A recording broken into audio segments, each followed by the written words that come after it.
Numinous Podcast with Carmen Spaniola.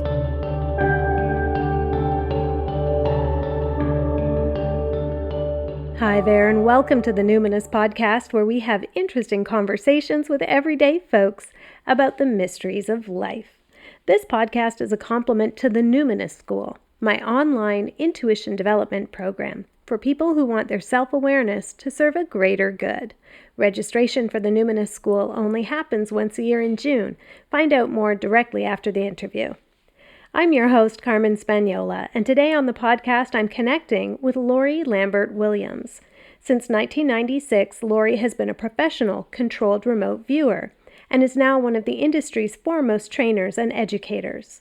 Remote viewing is a technique commonly associated with intuition, but actually has military roots, both in the U.S. and Russia. Much research around remote viewing has been funded by the Pentagon and developed by the Stanford Research Institute. I connected with Lori online. She was at home in the mountains of central New Mexico. So, Lori, what identities do you lead with? What identities do I lead with? I like to lead with love, number one. And I don't know if that's actually an identity, but it certainly is a frequency. So I believe that love is the strongest force in the universe. And so that's what I love to lead with. I like that people can feel from me total non-judgment and encouragement and love. So those are the identities that I try to come across with, kind of an earth angel identity, I guess you could say. Great. I have been following your work and following you. I've been aware of you for a few years because I'm so interested in your work in controlled remote viewing. So can you describe what that technique is, define that for listeners, and then describe what that practice looks like?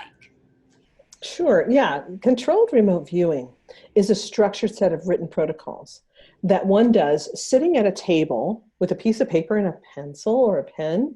And we actually do just let a free flow of consciousness kind of come out of our mouths out loud. And we write everything down on the paper in certain places and in certain ways based on this protocol that has been created from a study of brain science, really, the way the right brain and left brain work together and what their functions are, and subconscious and conscious minds. And the idea behind it, though, is that we can separate true psychic perceptions from just imagination or random thoughts. And so what they found in the studies that have been done, and what I found from teaching since 2001, actually, is that it's amazing how intent. I can decide I want you to look at a certain thing in time and space, a location, an event, an activity, a person, a man-made object. I could write down what I want you to do, put it in an envelope, and then just put a number on it and give you that number.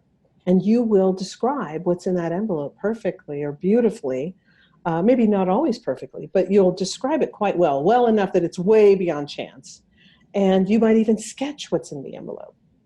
And it's just really, really amazing. And one thing that no one's ever been able to figure out is, how does the subconscious mind know what's in the envelope or what I want you to go to? You know, where is that connection coming in? Especially if there's no, obvious connection to it in any way, how do you do that? So it's a really, really great technique. And nowadays, of course, in the history of it, of course, is that it was used for spying, getting military intelligence. Men Who Stare at Goats, if any people of your listeners haven't. Hey, yeah, George Clooney movie, in case no one's seen it. And some people think, of course the movie was hilarious and it was a parody, but there's actually a lot of truth in that movie. And it was based on a book by John Ronson, who did really thorough interviews with the characters in the movie. Some of them were conglomerations and names were changed and things like that. But the actual book is quite serious. It's not a joke. And I'm blessed to say that most of those characters in the movie are friends of mine. I know them and have known them for many, many years, since the 1990s. And it's just it's a really great technique. And nowadays we're using it for a lot of applications that are fascinating. Medical applications, elusive diagnoses, archaeological things. We're using it for finding missing people and other law enforcement techniques.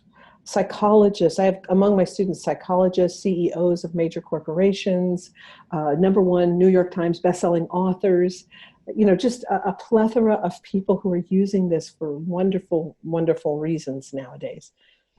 So it's a very structured, methodical approach. So although we're talking about the subconscious mind and we might use language around intuition, my experience of going through some courses and reading books and that sort of thing is that really it's repetition of very specific protocols. And even, in some cases, I would call it almost glyphs. I can't remember what they're called right now, but like certain ways of writing symbols.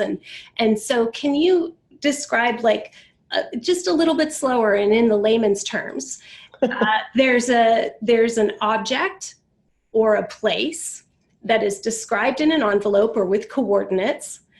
A person is sitting in a room, and what happens that enables them with practice to be able to envision what's in the envelope. And that's what's so funny is we actually discourage people from envisioning what's in the envelope because normally when we try to envision something, we tend to conjure up an image in our minds, right? And the image is often coming from the imagination rather than from our subconscious. So what we base this whole idea on is that the subconscious mind is like connected to a big cosmic database in the sky, if you want to look at it that way. And of course, everyone's entitled to a variety of belief systems, whether they believe, the information's coming from my angels or God or the Akashic records or spirit guides or whatever anybody wants to believe. We find that one of the most benign ways of saying it is we're plugged into a big cosmic database in the sky that's got all the information that ever has been or ever will be. So in layman's terms, what we are doing when we're doing this, we're just connecting to whatever it is, whether it's an object or a person or a place or whatever it might be, and we're describing it. So one of our mantras, if you want to call it a mantra, is describe, don't identify. So if I were to put a photograph of something in an envelope, and I were to say, Carmen, could you just describe what's in this envelope? And you just let free flow of thought come out. You might say, it's something red, smooth, and shiny. And then we open the envelope, and if you were to guess, and you were to say, I think it's an apple, and then we open the envelope and it's actually a fire engine, you were okay till you came up with the noun. So the left brain names things. It's an apple, it's a fire engine. The right brain describes things. It's red, smooth, shiny. And so we're pulling from both sides of the brain as we're doing this. But we separate those perceptions as they come in. And we've set aside the nouns on one side of the paper and the descriptors on the other. And a little while ago, you said something about a glyph that's kind of a symbolic thing. We actually start the whole process after we set aside our stuff. We have a little process for setting aside things like most meditative things do. Now, this is not a meditation by any means. In fact, I usually tell my students, open your eyes, because they tend to, when they're first coming for the first day of class, everybody thinks they're going to close their eyes and go into a trance. I'm like, nope, open your eyes, keep talking to me, keep writing, keep moving your pen down the page. But the first thing that we teach is actually free on my website, believe it or not, like some of the stuff from my first day of class. And it's the study of what we call ideograms. So you were searching for the word. The word is ideograms. And really what ideograms are, it's almost like a shorthand for the subconscious. And it kind of comes from the idea of the subconscious mind learns stuff. And we kind of trade back and forth. The subconscious teaches us things like, every time I think about that guy who so irritates me, I get a pain in my neck. The subconscious can teach us, don't think about that guy. At the same time, we teach the subconscious the way from work to home, for example. So I'm driving from my office to the house, which I drive every day, and I pull in and I go, wow, I don't even remember driving the last few blocks. Why? Because my subconscious knows the way. So my conscious mind was able to check out, and I joke in class, and start thinking about that ne'er-do-well that my daughter's dating, or, whatever I get lost in thought about. And the truth is my daughters are all married, so nobody's getting anybody, but it's just kind of a joke that people can identify with. You know, you get immersed in thought on something that's really grabbing your attention. Maybe you had an argument, or maybe you're excited about an upcoming event or whatever, and you're immersed in thought about that. And you pull into your driveway and go, gee, I don't even remember getting here. It's amazing. How did I make it here alive? Well, my subconscious took over my body and drove me home, essentially, while my conscious mind was out to lunch. And so when we teach the subconscious something, the guys developing this realized, wow, we could create a language that's a written language that we could teach to the subconscious, and then the subconscious could give us that back. For example, with the same idea of the other day, I opened my fridge and I was going to get some butter. And I went to reach into the little butter container, and the butter actually fell out. And I caught it before I even realized it had fallen. It's like my hand reached out and grabbed it so quick. And I was like, awesome, Lori, good reflexes. But I'm trying to learn to encourage myself when I do something, celebrate those little wins, right? But anyway, and it just kind of really struck me how we do that so instantaneously that our body reacts before the conscious mind has even caught on to what's happening. Mm-hmm. And that's because the subconscious is lightning fast, and it controls the body too. So the idea behind ideograms is that we can create a symbol for some basic overall concepts. And actually on my website at intuitivespecialist.com, there's a little tab that says free stuff. And if you click on that tab, there's a drop-down menu, and it's got a whole class on ideograms. It's got a mini class on ideograms. It also has a PowerPoint presentation with photos and stuff about ideograms, and so everything. I've enjoyed all of your resources and I've recommended to students. They're really excellent. So I encourage people who are curious about this to go and check it out, especially if you're not really clear on what we mean by ideograms, because when you see it, it's very obvious. Oh, that's like a shorthand that you're teaching. Exactly. It even looks like shorthand. Mm-hmm. So the idea, though, when you create your ideograms, if you look at my very first ideograms that I did in my very first class, they're hysterically funny. Like, I made a whole little stick man for the ideogram of anything that's living or has had life. I made this little person, and there's no way you would draw a stick man in a subconscious state of mind. It's got to be something that's going to flow really easily and be that you could do in what my mentor Lynn Buchanan used to say, a knee-jerk reaction, kind of a spontaneous spasm, if you want to say it that way, on the paper. And so you're kind of deciphering the spasm is what you're doing, and it's really cool because it's a language. Like, if you think about English, the language English, you think about the alphabet. We have 26 letters. We have vowels and consonants, right? And this is where your readers are like, oh no, if she's going to get into grammar, I'm turning it off. Okay, I promise I won't get into grammar.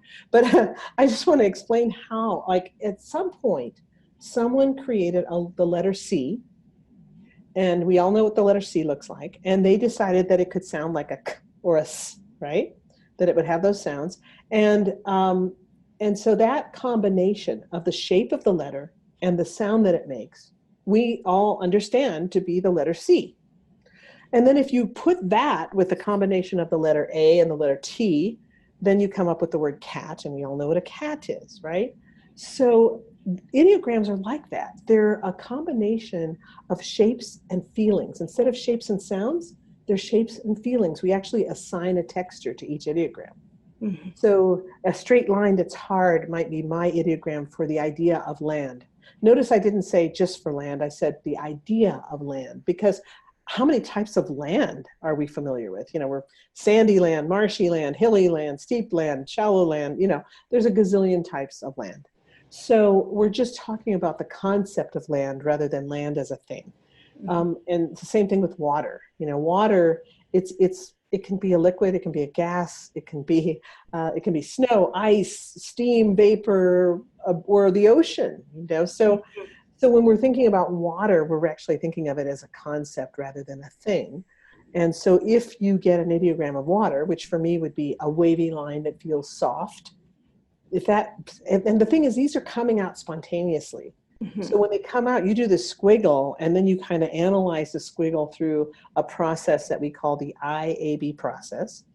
Once you do this little process that we do. You kind of analyze the squiggle, and then you come up with your wild ass guess, or the WAG. And that's when you kind of say, I think that's my ideogram for water connected to land, or man-made above water, or whatever, you know. And eventually you get to where you can get a ton of information from your ideograms, especially when they're combined with each other. I had a young man who came to see me, and he wanted to talk to me about something, and I asked him to wait a minute, and I wrote his name down really fast and just did a quick squiggle, and then I analyzed it, and I looked at him and I said, are you going to be getting on a boat anytime soon and crossing the ocean? And he said, yeah, that's why I came to see you, because I applied at Carnival Cruise Lines like 6 months ago, and they just called me today and asked me if I would go train and then fly to London and get on a ship. And so, you know, it's amazing how ideograms can communicate fascinating information to you. They're really a magical language that kind of open you up to the target. And it's not necessarily to tell you what the target is, but to maybe convey to you that there is, for example, a land-water interface with a man-made nearby or on top, and some biologicals, which is anything that's living or has had life. And then when you go into phase 2 of the process, that's phase 1 of the remote viewing process. And when you go into phase 2, that's when you start describing it. And I joke with my students, now we're going to let the horses out of the barn and you really get to jump in to describing. But then you move to those things that you came up with in phase 1. I'm going to move to the landiness of the target and describe it. I'm going to move to the wateriness of the target. So you might think automatically, I'm moving to an ocean, but it might turn out to be the wine in someone's glass, or it might turn out to be snow or ice, or, you know, we don't know, because it's just the idea of water. And, you know, and so then as you explore it, and I'm actually one of the few teachers, I think there's just a handful of us right now teaching this in the world, maybe 3 people that are actually teaching it the way that it was created in the military. But I'm one of the few that teach beyond the advanced levels. And now we have students that are doing things that way surpass what was ever done in the military unit. Of course, we stand on their shoulders, and there's the whole concept of morphic resonance.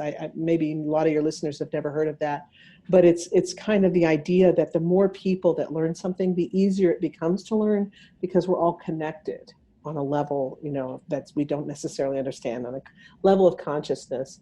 I get excited about this, even though I've been doing this since 1996. I get so excited when I'm teaching, and my students are like, you are so enthusiastic that it's just contagious, you know. But it's because, why do I keep getting excited? Because consciousness is the new frontier. You know, that's what's really exciting, is that it's the one thing that we still have yet to explore. I mean, we're just barely nicking the surface of it. I mean, there are some who believe that there is spacecraft that is controlled through consciousness entirely. And now technology is just beginning to look at that as a possibility. There are, if you ever have read the book by Michael Crichton, is it Timeline? I believe it's Timeline. There's a prologue or a preface to it that a lot of people skip the preface because they want to dive into the book. I read every line of every book, from the acknowledgments, you know, to the very end. But in this, when somebody told me, you got to read this book. And so I picked up Timeline, and as I was reading this preface, I went, oh my gosh, Michael Crichton is a remote viewer. I just knew it instantly. And then I found out later that indeed he worked with Stefan Schwartz on a really exciting project that they did, where they went out into the ocean and they had a group of remote viewers, and the remote viewers ended up finding, like, I think over 200 submerged ships that had sunken and become completely submerged, and by, you know, like silt and things. So they couldn't be found just with ordinary sonar, and the remote viewers found the locations. It's really very exciting. So I have a question. Most people, I think, who are coming across remote viewing are probably somehow connected up with, I would say, we could broadly describe it as New Age thought or intuitive studies or spiritual development or something like that. There's, of course, the folks who are a little bit more linear or clinical, who are coming through the espionage and the Pentagon files and that sort of thing, who are more into that intelligence, counterintelligence kind of world. But there's probably a lot more people that come across controlled remote viewing, I would think, because they have some kind of connection with the New Age movement. So I would imagine a number of your clients and students are familiar with the notion of clairs, and they expect that you need to be quite clairvoyant to do controlled remote viewing just based on the name. But what you're describing sounds like more clairsentience or claircognizance. So, you know, and when you're describing the collective, you know, the database in the sky, I would imagine many people are making the leap to the collective unconscious and more Jungian notions of the subconscious mind. So how do you square folks up when they've like come to you and found you through those pathways and you're saying, no, this is a sort of a different framework that we're using? How do you explain to them a bridge between their notion of clairsentience or claircognizance and what you're doing? Carmen, that's a really great question. First of all, I have to preface this with saying that I believe that each teacher draws a certain type of students to him or her. I've noticed that by working closely with Paul Smith and Lynn Buchanan and a lot of these different guys, Joe McMoneagle. And I noticed that my students are kind of a different ilk. I tend to, as I mentioned, I've had the honor of teaching CEOs of major corporations. I've taught #1 New York Times bestselling authors, and I have a number of physicians among my students and scientists and archaeologists. So how come these people are coming to me? Are they from the New Age? Not at all. Most of my students actually would not know what a clair was. They might not recognize a lot of the terms you just used. And many of them have never studied Jung, or know anything about Jungian therapy except my psychologist students. But so interestingly, I would think that if I had to determine a ratio between those who come to me from a kind of a psychic New Age realm and those who are more of the professional entrepreneur, professional corporate heads, or whatever you want to call them, or even artists and scientists, I would say it's about maybe 80-20. With 20 being the New Age people and 80 being the other types. I guess that makes sense because controlled remote viewing, as per the name implies, it's very rigorous in methodology, which may not appeal to people who are used to being in a bit more of a trance-like shamanic space. Exactly. You have hit the nail on the head. For someone who is really used to just close your eyes and tell me what you see kind of a thing, the structure, or people who are really strongly right-brained, the structure of CRV can be really rigorous. It's like a martial art, so if you're learning karate and you want to be a black belt, you've got to, wipe on, wipe off continuously. Just if you want to become a concert pianist, you start with scales and you have to practice those repeatedly. And that can be really tedious for the more free-spirited among us, right? And so, but the 20% that I do have that come from that school of thought, I have actually well-known psychics and mediums who have taken my course. I have one who has had 2 TV shows of her own. Her name is Pam Coronado. She's had several television shows. She was very well known before she ever took a controlled remote viewing class.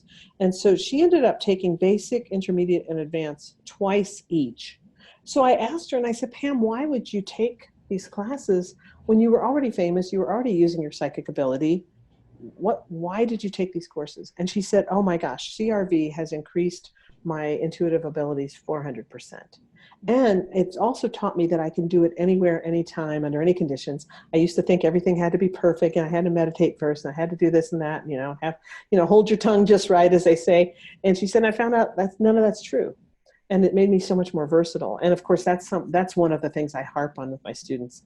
I probably very differently from other teachers in that I don't want to create any prima donnas. I always say you've got to be versatile. You got to be, really adaptable. You've got to be able to do this on the fly, under any conditions. And can't be like, well, I can do this, but I can't do that. That sort of thing. So when I get people who come in and they are really, really right-brained and very, very psychic, and the biggest challenge for them is not using nouns. So, because in a lot of schools of psychic stuff, And this wasn't a challenge for Pam. She got it right off the bat. But I do have others that have really struggled. And they're like, but Lori, why can't I just say it's this or it's that? And Pam actually answered that one day. She said she was working on a missing person case, and they were, I think they had found the body. But anyway, she's talking to the police, and she's like, oh my gosh, he stabbed her to death. And the policeman's like, no, he didn't. And she's like, yes, because I see him raising his hand up and down, as if in a stabbing motion. And he said, no, he was beating her to death with a baseball bat. And so she saw the arm going up and down, and she immediately attached a knife to it, which is the tendency. Our helpful left brain wants to enhance everything. I can tell you, I can do it, I can help. But the left brain's really not psychic at all. So it starts interjecting things that are not accurate. So she realized quickly that it's those nouns that'll get you in trouble every time, So I'll have a student who'll come in and they'll be like, but why can't I just say it's a blank? And, because often that word blank will be incorrect. Whereas if you just describe what's happening, then you've completely described it accurately. So, for example, if I'm working on a missing person case, let's say there's a missing child, and that child, I worked on a missing person case that happened, I think it was based out of a place called Pocahontas, Arkansas. And I had never, at that point, at the time, this was many, many years ago, I had never even been to Arkansas, I don't think, much less Pocahontas. So I knew nothing about Pocahontas, Arkansas. And I was completely blind to the target. I didn't even know what I was working on. And so I started this session, and I start describing everything. And anyway, the information got sent to the head investigative officer, and immediately he contacts me directly, and he's super excited. And he's like, oh my gosh, he said, I put this out on the internet, and I put it out there, and I got a gazillion responses from people who claimed to be psychic, and there wasn't one iota of information that was accurate. He said, then you send this to me and you tell me you're not psychic, that you're not a psychic, that you are using some kind of a scientific technique, and you totally describe these people's backyard where the little girl was taken from. You described this, you described that, and he was very, very excited by what I had described. But the thing is, if I had named those things instead of describing them, I probably would have been way off, because I would have assumed that these certain things were whatever, like Pam assuming the guy was stabbing his wife to death. Right. We make assumptions. And the great thing about CRV is it becomes an amazing self-discovery tool, because you start learning what all your labels are. Yeah, what all your biases. And yeah, you really do. So you have a clientele that is very left brain, and it sounds like very high performance people in many ways, and also who may feel a lot of pressure to conform to social norms, or have an outward appearance of having themselves together and that sort of thing. They're not as sort of unburdened by social expectations as the artist or the psychic, right? Yeah. And so I'm curious, how is that for you when you were becoming expert in this work? How was it for you to pursue it as a business and as a vocation? How much pressure is it for you to sort of legitimize this work and really focus on the science of it, but also recognize that, and probably sometimes you bump up against the numinous and the mysterious and the inexplicable? I do. It's been a journey, Carmen. It's really been a journey for me, because, and I like to share how this progression took place, because somebody listening is going to identify with some part of what I say. Every single listener is going to go, oh, that I can identify with that part, because I have gone from A to Z in my growth. So I was a missionary, a Christian missionary, and I was in a group that nowadays is pretty much considered to be a cult. At the time, of course, I didn't think it was a cult. And I had a lot of great experiences that I drew from that. And I was 20 years, from the time I was 14 until I was 34, I was in this group. And we were fundamentalist Christians, and I traveled around the world. I learned to speak Spanish fluently and had all these great experiences. But I always had, from the time I was little, I always had these spontaneous, weird psychic experiences, precognitive dreams, or seeing ghosts, or suddenly knowing something was going to happen and it did, or whatever. And so I didn't really think much about these things. I thought everybody had these things. I didn't think I was any different from anybody else. And so then I come back to the United States, go through this huge adjustment of being back in the States after being out of the States for a number of years. And so I come back. My kids didn't know what an escalator was, or a gumball machine, or they'd never seen a pop-top can, just hilarious things of adjusting to the United States. So we come back and we're total weirdos, and we're trying to figure this out. And I decided, hey, I'm back in the States. I'm not a missionary anymore. I called the wrong number. I got a job as a social worker with the Texas Department of Human Services. So wow, wow, Texas. Texas. Like, I'm not from Texas. Yeah. I know. I am How not. did that happen? I am not from Texas. What happened was I have a sister that I'm really close to. I have two sisters, and I'm close to both of them. But I was super, super close to this sister, and she had moved to Amarillo, Texas, a couple of years before. And so we land in the States kind of unexpectedly, because we'd been living in Chile, and they had the plebiscite, and they ousted Pinochet, and suddenly this really, really right-wing Catholic government took over, and they put anybody who wasn't Catholic got put on a blacklist. And so suddenly our lives were in danger, and we found ourselves very quickly back in the US. We didn't get kicked out of the country. We just, fled kind of, because we were like, uh-oh, things are getting a little dicey. So we found ourselves back in the US, and we're in Miami going, where do we go? What do we do? And at the time I was married to this Hawaiian man. We were married for 24 years, and we had 7 kids together. And he was like, well, I can't go back to Hawaii, because he had kind of a history with drugs in Hawaii, when he was young. He'd gotten into this missionary group when he was 16, so it wasn't very long, and it happened when he was very young, but he still just didn't feel like it would be good for his spiritual health to go back to Hawaii.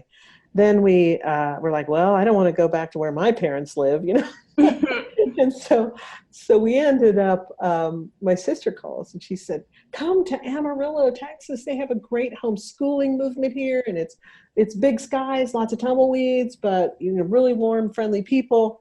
And we thought, okay. And she's like, you can stay with me till you find a place. And she just kind of opened the door to us. So we ended up in Amarillo, and we stayed in Amarillo just till a year and a half ago. So we were in Amarillo a long time.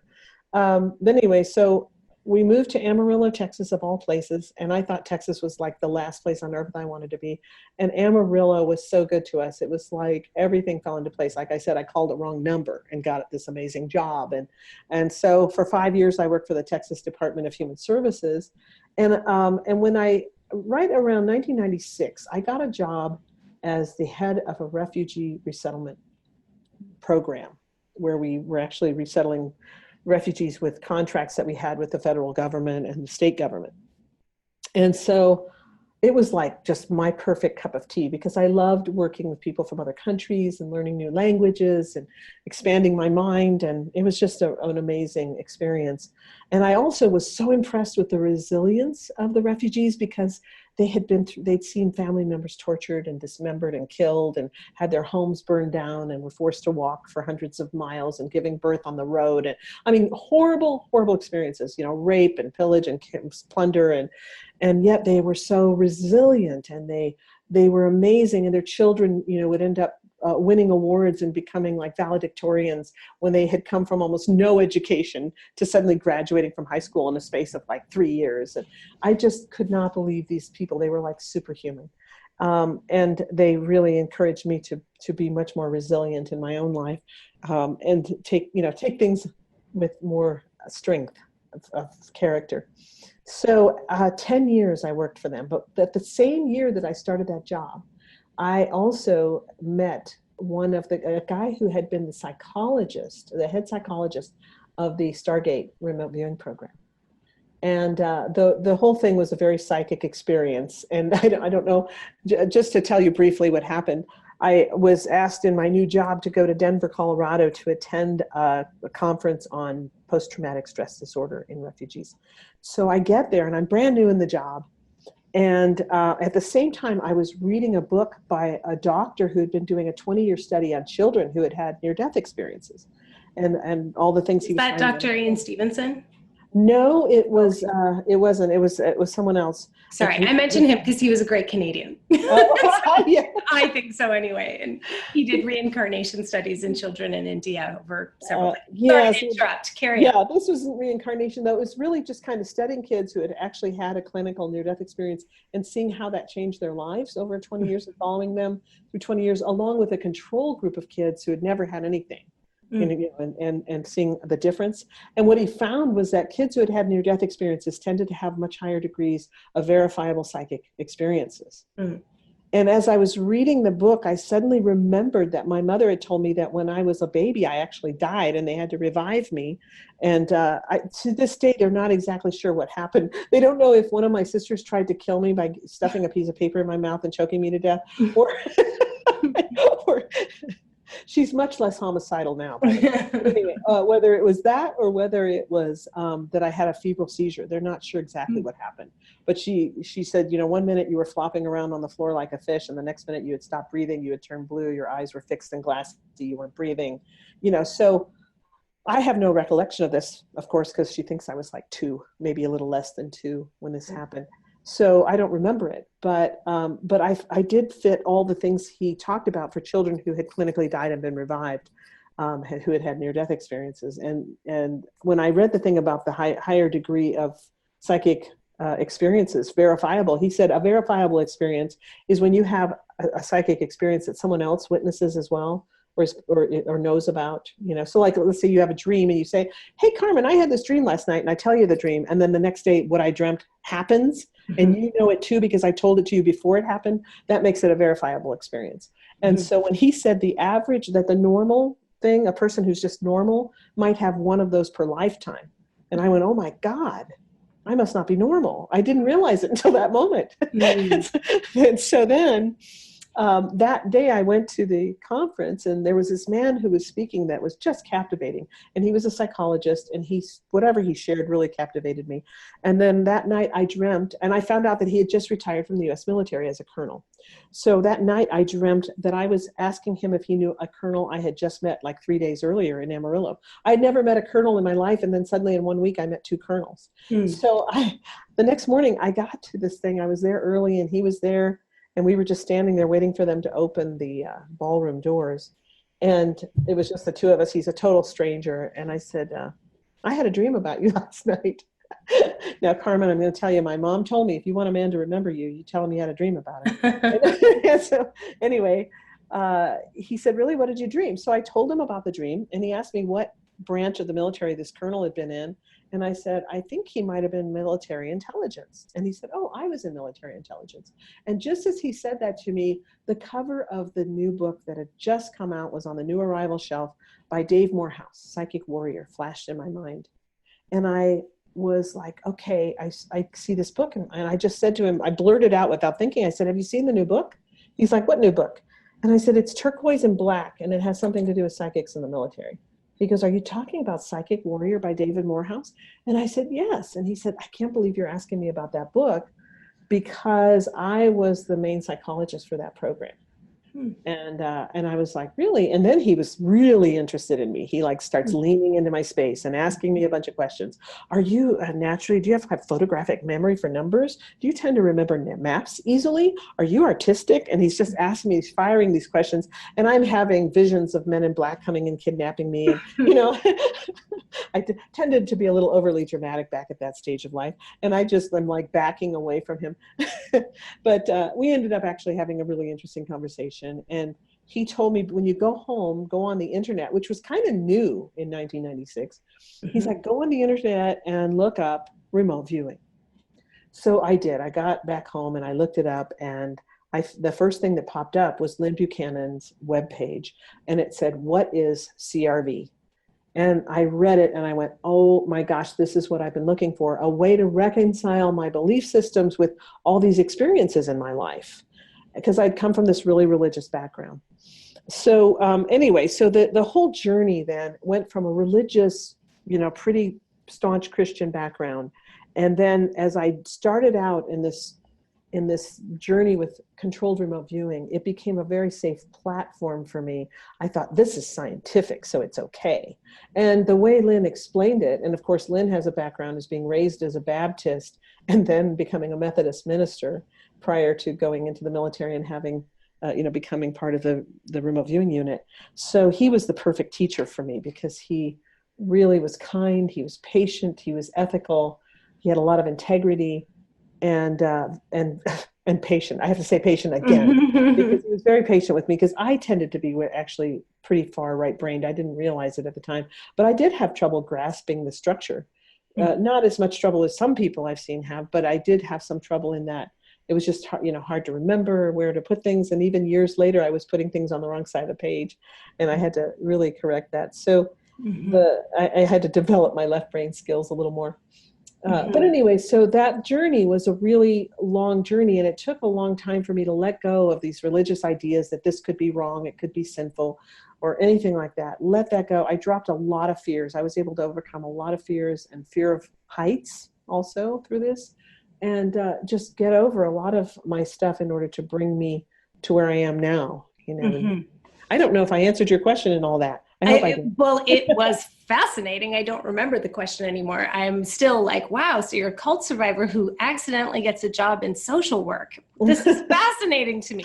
Anyway, so I would say, as a person who has, taken some courses, and every year or every couple years, I'm like kind of tootling around the internet, Googling like, so what's up with remote viewing, and who's around, and who's teaching stuff, and what's going on. There's a lot of men, as there are in like many industries dominated by men, especially one that's so closely associated with military and military lore. Very few women leaders, and then there's you as a woman leader. And so I am curious, do you feel respected by your peers in the industry? Do you feel that it would be any different, or would there be any benefit if there were more women with more platform in this industry? Do you think it would be more accessible to more people? Yes, and yes. I now feel respected, but it's because of longevity. If the name of the game is to stay in the game till you win the game. And so my tenacity has actually been one of my greatest attributes, I think, because I have not always been respected in this field. In fact, sometimes I've been extremely disrespected by certain people in the field, and it's been a very much an uphill climb as a woman, I have to say. And it's only through tenacity and the fact that I have so many students now that I've gained respect from people who probably would prefer rather to not give me respect. But they just feel kind of like, I better be nice to her. She has a lot of students. It can affect whatever, So, I always believe in being honest, even though we're on the radio and I don't know who's listening to this, I just have to be honest. That's the truth. It's been an uphill climb. I haven't always gotten the respect that I would have liked to have had. At the same time, I think we all experience exactly what we need to experience. We've come here to learn on Earth. I really believe that this is a big school for us. So I think that I've gotten exactly what I needed to develop my character and to make me stronger. And the times that I have been disrespected have been helpful to me, mainly because, all of us want to be humble, but no one wants to be humiliated. And sometimes humiliation is the only way we learn to be humble. And so I have a husband who is like the greatest guy on earth, and he's just super humble. Humility is just part of his nature. He's just naturally humble. And next to him, I'm like super ego. And we laugh about it. We laugh about my ego just because I'm always like, down boy, down, and so it's just kind of funny. We all have our foibles. So whenever my ire gets up about something or I get ruffled, I think, well, my ego's offended, but my subconscious is fine. My higher self knows that this is all, none of this is really real. So we just hanging in. So you and your husband also live a very interesting life present day. The adventures haven't ended. You relocated and committed heavily to a low impact lifestyle through Earthship living. So can you explain to listeners who've never heard of this, what is an Earthship? An Earthship is a fascinating home that's made out of garbage. It was designed and created by a man named Michael Reynolds about 47 years ago when he graduated from architectural school and realized that buildings needed to be more functional. They needed to be more earth friendly, and they needed to care for their occupants. Because current buildings, if we lose electricity, a lot of people would die in their apartments if it got too hot or too cold. Whereas an earthship will keep you temperate year round with no external means of air conditioning or heating. So how are they built? One of the main things that our airships use are tires filled with earth and set up like bricks in the back walls, the north-facing walls. And they're covered with earth, so they don't off-gas. They're old tires too, which have already off-gassed. But filling them with earth allows them to create what we call thermal mass. And so when they're in the walls and they're filled with earth, and the front walls that are south-facing are all glass. So you have these beautiful views, and the sun comes in the winter, warms the back walls that have the tires inside them. Those tires act like batteries, retaining that warmth. And then at night, as it starts to cool down outside, the batteries, the earthship tires, release that heat back into the room and keep the room amazingly warm. So our house is about 1,400 square feet.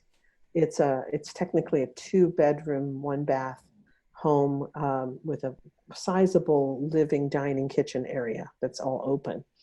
And so it keeps things beautifully warm. When it was -5 outside, our house, with no fire, no nothing, the coldest it got in the main room was one morning we got up, it was like 59 degrees in there. And that's the coldest I've ever seen it. It generally runs about 65 in the winter. Our bedroom never went below 65, even with in the coldest time, with no heating, nothing. And we have skylights in our ceiling. We have 3 skylights in our bedroom. So, and that's the coldest it got, was 65 degrees. And that was with -5 temperatures and high winds outside. Now, in the summertime, occasionally, the average temperature where I live is about 80 in the summertime, but so it always drops down to in the 60s at night. But every now and then we'll have like a 100-degree day. So I was really curious when we first moved in, because we moved in April of 2017. So I was curious, like, how hot will it get in this house? With no air conditioning, because I hate heat. I can handle cold much easier than I can handle heat. So I was like, okay, is this going to get like unbearably hot? The main rooms, and we're still learning to control you can open things and close things like close shades and open vents and things to keep things really cool. Because at night it always gets cool. And we're in the mountains. We're up at 6,700 feet. So it gets cool in the mountains. And so we can actually keep the house quite temperate and comfortable in the 70s throughout the summer. But it took us a bit to learn that. So before we learned that, the hottest it got in the house was 85 degrees, which is pretty warm, if you want to be comfortable. But our bedroom is more protected and it's more under the berm. So our bedroom never got warmer than 76. Even when we were mismanaging mismanaging the use of the windows and the skylights and things like that. Another thing that's cool about our ships, we're completely off grid, and we get our electricity from solar panels and batteries. And so we have special batteries that are made for off-grid living. When we first moved in, we had golf cart batteries and old solar panels. So we've replaced those now, and we have a 65-inch flat screen TV. We can watch Netflix and Hulu and Amazon Prime and anything we want to watch on there. Although, we don't watch a lot of TV. But if we want to, if we're in the mood for a movie, we've got this gorgeous TV that we brought with us from our former life, where we had a 7-bedroom, 4-bathroom, 3-living-room mansion. Right. And so we moved out of that. My husband jokes, I took you from the lap of luxury and moved you into a mud hut. But so why was this lifestyle change so important to you? I'm particularly curious. I mean, being a rather collapse-aware person myself, I can imagine philosophically or politically why that is. But I'm curious from an intuitive perspective, what have you seen or sensed? What do you believe the world will be like 100 years from now that makes this choice important to you? That is a good question. And a lot of people ask me that. They're like, my students especially, did you see something? Do we need to move? But, Jim's 67, I'm 61. So making this move was not wise in the sense of, is this a good way to age out, in an earth-built house with flagstone floors? Maybe some people I think my kids might think I have a screw loose for doing that. But they've all really enjoyed coming out and staying with us. We have 3 Earthships, so we do have 2 guest homes. But the thing about the philosophy behind it is that we have 9 children between us and 20 grandkids. And I want a future for the grandchildren of my grandchildren. But I don't see that unless we make some major changes. I don't see that happening. I don't see a future for I don't even know that my grandchildren could have grandchildren at this point. The way the oceans are warming, glaciers are melting, volcanoes are erupting. When I teach CRB, I teach that the body is the link between the conscious and subconscious mind. And this morning I was meditating, and what came to me was that the earth is kind of analogous to our bodies. And if the earth is analogous to our bodies, and if the earth had a subconscious mind, you know how, like, for example, you might get stressed and break out with acne because your subconscious is expressing itself through your body.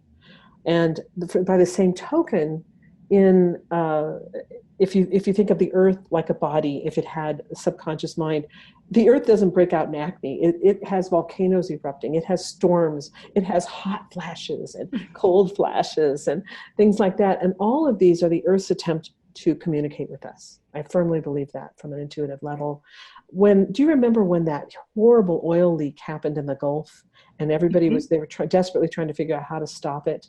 Deepwater Horizon. Mm-hmm. Yes, and it was horrible. I remember one night getting in bed, and I just felt like my body was responding to the earth's agony, and I got in bed, and I heard this little inner voice say, the earth is bleeding. It's like the earth mother is bleeding. And all this fracking and things, it just breaks my heart. The people of Flint, Michigan, for example, the Earthship folks have gone to try to help the people in Flint, Michigan, and teach them about how to build homes and get clean water from rain. Because our homes too, all the Earthships collect rainwater as a source of water. And so the cool thing too is you can grow food in them along the front windows, so you can have a house that provides you with water, warmth in the winter, cool in the summer, and food. So what better home could you have than that in a situation where if the earth suddenly, if something happens to where we lose electricity, and because of these storms, more and more people are finding themselves without power for days in the winter or in the heat of summer, and their buildings are not protecting them. So to me, I felt when I first heard about Earthships, I was like, oh my gosh, this is a solution. This is an amazing solution. So my husband and I became fascinated. We started binge watching. We don't do anything halfway. We started binge watching YouTube videos. And we also have a blessed way of manifesting what we want. So one day we were talking, and I couldn't stop. Just couldn't stop watching these YouTube videos. And I said, Jim, we need a big piece of land with a bunch of Earthships on it. I don't have the strength to build my own Earthship at this age. But if we could find a piece of land that had several Earthships, because we have a lot of kids and we have students. And I said, so that's what we need. And the very next day, I found this property with 80 acres and 3 Earthships already built. And what are the chances? I know. Only if you were a really amazing remote viewer. And so we ended up actually, it was way out of our price range, but we went and visited several times. Actually, Jim was just obsessed. We have to go see this property. So we went several times, and after several times, we did finally make an offer. And it was a pretty low ball offer compared to what they were asking. But after about 3 months of considering our offer, they accepted it. The bottom line though, and we're surrounded by gorgeous views of mountains. I mean, just breathtaking, and sunrises and sunsets that just make you cry. They're so beautiful. So what we gave up in housing and comforts, we have received in living an authentic life in touch with the earth. It's so meaningful to us, and it's amazing what you can create when you're surrounded by beauty and silence, and flagstone floors, which at first I didn't care for, but now I really love. Now They're very grounding. So when you think about your grandchildren and the notion that it would be nice that they could imagine having grandchildren, I would imagine also, since you're so sensitively attuned to the earth, that there are times of intense and profound grief and maybe rage that come up. How do you deal with ecological grief? It's been something I have really, really struggled with as an empath. And I find that my only solace is I wake up before dawn, usually around 5 in the morning, and I have a little alcove with a tiny recliner in it that I sit in. The big recliners are too big for me, so I get in these little ones. It's a little tiny plush red recliner, and I cover up with my blankets, and I meditate, and then I journal. And I often pull cards. I don't use tarot cards. I use little cards that have like encouragement things. Some of the cards are like by psychologists or things like that, self-care cards or oracle cards or whatever you want to. I have a huge collection, and I choose one of those, and I'll just read a card that'll be my message for the day. I'll ask for the perfect card for me for the day. And lately, the ones that keep coming up are, you're an earth teacher. You're attached to the earth. You need to share about the earth. So that's really funny because the cards have frequently guided me in some ways. But anyway, so when I am dealing with grief and rage, which I do definitely experience, I sit in my chair and I journal. And I did that this very morning, and I journaled about our grandchildren's grandchildren and how what's going to happen and that sort of thing. And my husband read it and said, "This is a blog, you have to publish it." Mm-hmm. But it's just something that I feel like by getting in touch with the universe, I get a bigger picture. And I realize that when I was coming from that very, very strong Christian background, when I first saw a photograph from the Hubble telescope, that gorgeous nebula, and it was so colorful and beautiful, and I was filled with the beauty and the awe of it. And at the same time, I felt deeply disturbed, and I didn't know why. I was like, why am I so upset by this nebula? And I realized that, we often have beliefs that we hold that are so subconscious we're not aware of them. And I realized that the nebula made me aware of my own insignificance. Mm. That cloud was composed of a gazillion stars that were much bigger than our star, than our sun. And therefore, our planet wasn't even a microscopic speck in that nebula. If our planet existed in that nebula, which it didn't, but if you were to put our galaxy into that nebula, we wouldn't even be a microscopic speck. The planet wouldn't be a microscopic speck, much less the people on the planet. Mm-hmm. And I was suddenly filled with a sense of how insignificant we as a species are. And I think prior to that, I had this sense of entitlement, like most humans have. We're the best, we're the biggest, we're the smartest, we're the this, we're the that. We get caught up in all of our daily dramas, of our lives and our careers and trying to make it and whatever.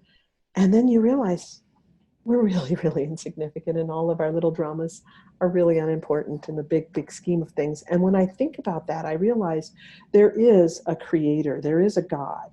And God is love, and love is a power like gravity. It's a force. And when you realize that, and through some of our intuitive work that we've done, we've been told that love is like gravity, and it is the only constant through all dimensions, through all universes, through, just through everything. It's the one constant that exists. So when I realize that, I always have to bring myself back to that, Carmen, when I'm dealing with rage and dealing with grief. I just bring myself back to that and realize that we are eternal beings and we're part of all that is. So there really is no end. And my grandchildren eventually will be fine, whether they live or die. And when that happens, they're all still fine because we're all eternal. Mm. That's beautiful.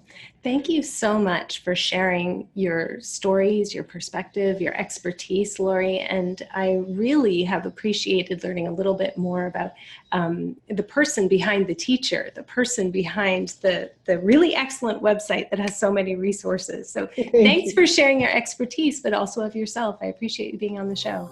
Thank you so much for having me. It's an honor. Wow, what a fascinating and knowledgeable woman. To find out more about Lori's work, to find links to her website, and also to all of the incredible resources that Lori mentioned in this episode, check out the episode show notes on my website, carmenspagnola.com. That's also where to find more information about the Numinous School of Intuition, my online intuition development program. It's a year-long. Registration only happens once a year in spring. The price is just $4.95 US for a comprehensive real-time program that includes a printed textbook and a few other surprises. Just click on the courses link in the upper navigation. Now, if you need a payment plan, that's no problem. There's no extra charge or admin fee for that. But you do have to make sure that you get on my newsletter list, because payment plans begin in March and they're only offered to my newsletter subscribers. So you'll find the newsletter subscription sign up at the very bottom of my landing page. Now, every show, I like to do a shout out to say thank you for listening. Today, I'd like to thank my listeners in Cameroon. Hey, you two! I don't know who you are, but how wonderful that we're connecting in this way. But why in the world are you interested in what some gal in Western Canada? Anyway, you two should totally hook up. You obviously have very similar interests, and I'm totally charmed and delighted that you're listening. Finally, let's talk about Quest just for a minute. Ruben and I are leading Quest this year from June 24th to July 6th, 2019. It's a 12-day journey, and in the middle, you'll spend 4 days and nights fasting solo in the wilderness without a tent. I know, intense, right? It sounds really intense, but not really, actually. I mean, for sure, yeah, the next steps on your spiritual path, they get very real, very quick when you're out there on the mountain, but you'll be very well trained to do so.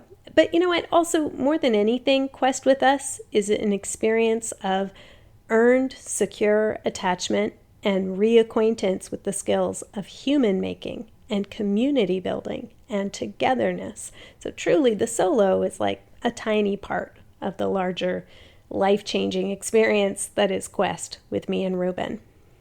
And if this isn't your year for Quest, but you'd like a taste of the experience for a fraction of the time and the expense, you might consider joining us for Vestalia, a women's summer solstice celebration happening at our Quest location in the Caribou-Chilcotin region of BC, June 20th to 23rd.